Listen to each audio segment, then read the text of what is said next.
नमस्कार किसान बंधु। अ, वर्तमान समय में अभी ये देखा जा रहा है कि जो समय है वो गन्ने की बुआई का समय है और बहुत सारे किसान बंधु हमारे जो एक रोग आया था गन्ने में जिसको हम लोग कहते हैं रेड राट रोग, उससे बहुत पीड़ित रहे और उन लोगों ने कई प्रकार का उपचार भी किया बाद में और कोई विशेष स्थिति में सुधार नहीं हुआ।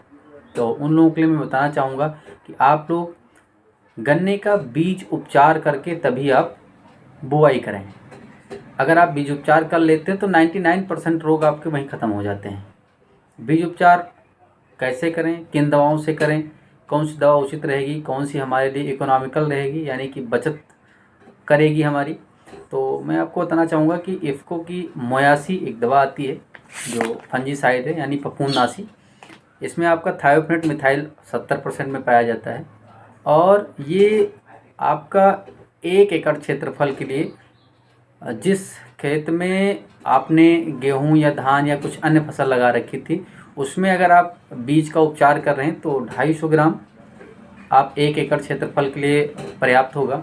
और ऐसे खेत जिसमें आपने गन्ना ही बोया था और कटाई करके फिर से आप गन्ना ही बोने वाले हैं तो उन खेतों में आप 500 ग्राम पर एकड़ के हिसाब से प्रयोग कर सकते हैं। इसका 200 लीटर पानी लेना है आपको, उसमें घोल बनाना है। घोल बनाने के बाद में आप गन्ने के बीज को, टुकड़े को, गांठ को उसमें भिगो देंगे। भिगोने के बाद लगभग 10 मिनट का समय देंगे कम से कम और उसके बाद में आप बुआई कर देंगे।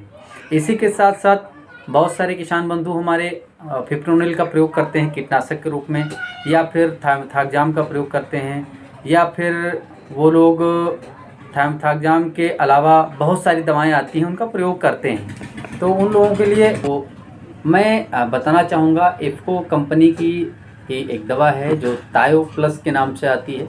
इसमें थायमथाग्जाम 30% पाया जाता है, यानी कि 30% पाया जाता है एफएस फॉर्म में। और इसका भी अगर आप चाहें तो मोयासी के साथ में बीज उपचार में भी आप प्रयोग करा सकते हैं, या फिर आप जो डीएपी की बुआई करने जा रहे हैं, जो आप फास्फेटिक उर्वरक देंगे खाद में, उसमें भी आप इसको थोड़ा सा लगभग 5-6 किलो डीएपी या एनपीके जो भी आप डाल रहे हैं उसमें इसको मिला लीजिए। पूरा ये 1 एकड़ के लिए पर्याप्त होता है, आधा लीटर आप पूरा उसमें मिला लीजिए। और मिलाने के बाद जब अच्छे से मिक्स हो जाए तब आप पूरे खाद में मिला करके और खेत में डाल दीजिए। तो ऐसी स्थिति में क्या होगा, ये आपका कीटनाशक का भी काम करेगा।